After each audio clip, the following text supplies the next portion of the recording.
ಅಂಗನವಾಡಿ ಸುವರ್ಣ ಮಹೋತ್ಸವಕ್ಕಾಗಿ ಹಣ ವಸೂಲಿ. ಸಿಲಿಕಾನ್ ಸಿಟಿಯಲ್ಲಿ ಅಂಗನವಾಡಿ ಕಾರ್ಯಕರ್ತೆಯರಿಂದ ವಸೂಲಿ. ಅಂಗನವಾಡಿ ಸುವರ್ಣ ಮಹೋತ್ಸವಕ್ಕಾಗಿ ಹಣ ವಸೂಲಿ ಆಗ್ತಾ ಇದೆಯಾ? ಸಿಲಿಕಾನ್ ಸಿಟಿಯಲ್ಲಿ ಅಂಗನವಾಡಿ ಕಾರ್ಯಕರ್ತೆಯರಿಂದ ಹಣ ವಸೂಲಿ. ಬೆಂಗಳೂರು ಅರಮನೆ ಮೈದಾನದಲ್ಲಿ ನಡೆದ ಕಾರ್ಯಕ್ರಮ.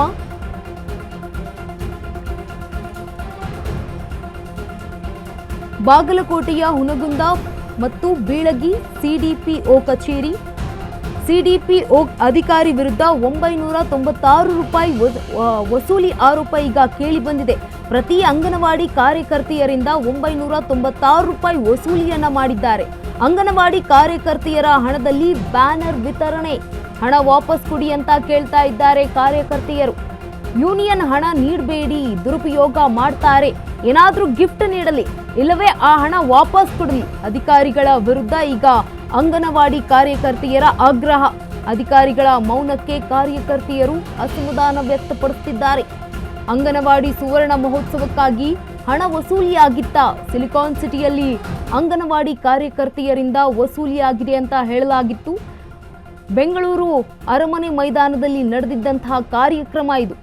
ಸಿಡಿಪಿಒ ಅಧಿಕಾರಿಯ ಆದೇಶ. ಪ್ರತಿ ಅಂಗನವಾಡಿಗೂ ಕೂಡ 996 ರೂಪಾಯಿಯನ್ನು ಫಿಕ್ಸ್ ಮಾಡಲಾಗಿತ್ತು. ಬಾಗಲಕೋಟೆಯ ಹುನಗುಂದ ಪ್ಲಸ್ ಬೀಳಗಿಯ ಸಿಡಿಪಿಒ ಕಚೇರಿಯಲ್ಲಿ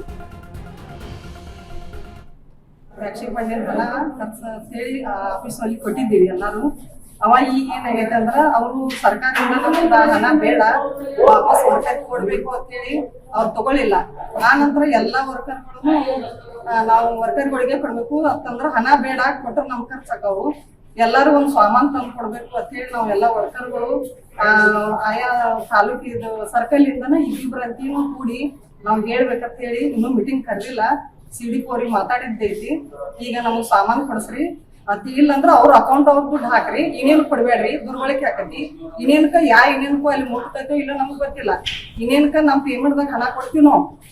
ಈ ಇನ್ನೇನ್ ಕೊಡೋದ್ರಿಂದ ಅವ್ರು ಏನ್ ತಗೊಂಡ್ ಏನ್ ಮಾಡ್ತಾರ, ಈ ಹಣ ಇನ್ನೇನ್ದವ್ರು ಬೇಡುವಂತ ಅವಶ್ಯಕತೆ ಇಲ್ಲ. ಇನ್ನೇನ್ ಕೊಡಬಾರ್ದು. ಇದನ್ನ ಇನ್ನೇನ್ ನಮಗ್ ಬಳಸೋದಲ್ಲ, ನಾ ಎಲ್ಲ ವರ್ಕರ್ಗಳಿಗೆ ಮುಟ್ಲಿ. ನಮ್ಮದು ಏನ್ ಈ ಬಗ್ಗೆ ಹೆಚ್ಚಿನ ಮಾಹಿತಿಯನ್ನ ನೀಡಲಿದ್ದಾರೆ ನಮ್ಮ ಪ್ರತಿನಿಧಿ ಆನಂದ್ ದೂರವಾಣಿ ಸಂಪರ್ಕದಲ್ಲಿ. ಆನಂದ್, ಏನಿದು ಪ್ರಕರಣ? ನಿಜಕ್ಕೂ ಹಣ ವಸೂಲಿ ಆಗಿದೆಯಾ ಅಂತ? ಹೌದು ಗಂಗಾ, ಏನು ಅಂದ್ರೆ ಇದು ಬಾಗಲಕೋಟೆ ಜಿಲ್ಲೆಯಲ್ಲಿ ಅಂಗನವಾಡಿ ಏನು ಕಾರ್ಯಕರ್ತರಿದ್ದಾರೆ ಆ ಕಾರ್ಯಕರ್ತರಿಗೆ ಸುವರ್ಣ ಮಹೋತ್ಸವದ ಅಂಗವಾಗಿ ಒಂದು ಕಾರ್ಯಕ್ರಮ ಮಾಡಬೇಕಾಗಿದೆ. ಆ ಕಾರ್ಯಕ್ರಮಕ್ಕೆ ನೀವು ಏನು 996 ರೂಪಾಯಿಗಳನ್ನು ಕೊಡಬೇಕೆಂದು ಅವರು ರಸೀದಿ ಸಹ ಕೊಟ್ಟಿದ್ದಾರೆ. ಹೀಗಾಗಿ ಇದು ಅಧಿಕೃತ ಒಂದು ದಾಖಲೆ ಸಹ ಆಗಿದೆ. ಈಗ ಅವ್ರು ಏನ್ ಮಾಡಿದ್ದಾರೆ ಅಂದ್ರೆ ಅಂಗನವಾಡಿ ಕಾರ್ಯಕರ್ತರು ನಮಗೆ ಏನು ಅದು ಕಾರ್ಯಕ್ರಮ ಮಾಡಿದ್ರು ಸಹ ಅದು ಯೂನಿಯನ್ಗೆ ನೀವು ಹಣ ಉಳಿದಿದ್ದ ಹಣ ಯೂನಿಯನ್ಗೆ ಕೊಡಬಾರ್ದು, ಅದು ನೇರವಾಗಿ ವಾಪಸ್ಸು ಕಾರ್ಯಕರ್ತರಿಗೆ ಕೊಡಿ. ಇಲ್ಲವಾ ಆದ್ರೆ ಒಂದು ಗಿಫ್ಟ್ ಆದ್ರೂ ಅದ್ರ ಅಷ್ಟ ಅಮೌಂಟ್ ಅದ ಮೌಲ್ಯದ ಒಂದು ಗಿಫ್ಟ್ ಆದ್ರೂ ಕೊಟ್ಟು ಬಿಡಿ. ಯಾಕಂದ್ರೆ ನಮ್ಗೆ ಸಾಕಷ್ಟು ತೊಂದರೆ ಇದೆ. ಮೊದಲೇ ಗೌರವಧನ ಸರಿಯಾಗಿ ಸಿಗ್ತಿಲ್ಲ ಮತ್ತು ವೇತನ ಸರಿಯಾಗಿ ಬರ್ತಿಲ್ಲ. ಇಂಥ ಸಮಯದಲ್ಲಿ ಮತ್ತೆ ನಮಗೆ ಇದು ಬಹಳಷ್ಟು ಒಂದು ಹೊರೆ ಆಗುತ್ತದೆ. ಈ ಹಿನ್ನೆಲೆಯಲ್ಲಿ ನಮಗೆ ಒಂದು ಸಂಬಂಧಪಟ್ಟ ಅಧಿಕಾರಿಗಳು ಒಂದು ಏನವರು ಗಮನಕ್ಕೆ ತಂದ್ರು ಸಹ ಅದು ಏನು ಒಂದು ಪ್ರಯೋಜನ ಆಗಿಲ್ಲ.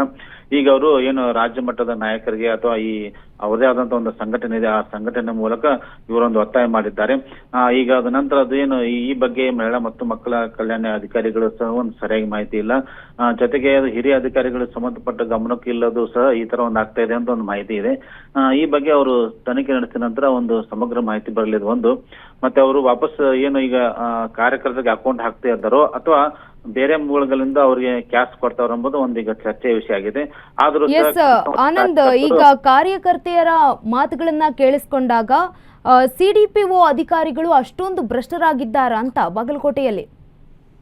ಅಂದ್ರೆ ಇದು ಏನಂದ್ರೆ ಸಿಡಿಪಿಒ ಅಧಿಕಾರಿಗಳ ಮೂಲಕ ಇವರು ಹಣ ವಸೂಲಿ ಮಾಡುವಂತ ಕೆಲಸ ಮಾಡಿದ್ದಾರೆ. ಯಾಕಂದ್ರೆ ಸಿಡಿಪಿಒ ಅಂದ್ರೆ ಅದು ತಾಲೂಕುಗಳಿಗೆ ಸಂಬಂಧಪಡುತ್ತೆ. ತಾಲೂಕು ಅಧಿಕಾರಿಗಳಾಗಿರ್ತಾರ ಅವರು. ಆ ತಾಲೂಕು ಅಧಿಕಾರಿಗಳಿಗೆ ಏನು ಕಾರ್ಯಕರ್ತರು ಇರ್ತಾರ ಆ ತಾಲೂಕು ಮಟ್ಟದ ಕಾರ್ಯಕರ್ತರಿಗೆ ಇವ್ರಿಗೆ ಹಣ ಸಂದಾಯ ಮಾಡಿದ್ದಾರೆ. ಇದು ಮೇಲಿನ ಅಧಿಕಾರಿಗಳ ಗಮನಕ್ಕೆ ಇದೆ ಇಲ್ಲ ಮಾತ್ರ ಮಾಹಿತಿ ಇಲ್ಲ. ಆದ್ರೆ ಈ ಬಗ್ಗೆ ಮಹಿಳಾ ಮತ್ತು ಮಕ್ಕಳ ಕಲ್ಯಾಣ ಸಚಿವರು ಸಹ ಒಂದು ಗಮನಕ್ಕೆ ತರಲಾಗಿದೆ ಅಂತ ಒಂದು ಮಾಹಿತಿ ಇದೆ. ಆದ್ರೆ ಮುಂದೆ ಅವ್ರು ಏನು ಕ್ರಮ ತೆಗೆದುಕೊಳ್ಳುತ್ತೆ ಎಂಬುದನ್ನು ಕಾದು ನೋಡಬೇಕಾಗಿದೆ. ಧನ್ಯವಾದ ಆನಂದ್ ತಮ್ಮೆಲ್ಲ ಮಾಹಿತಿಗಾಗಿ.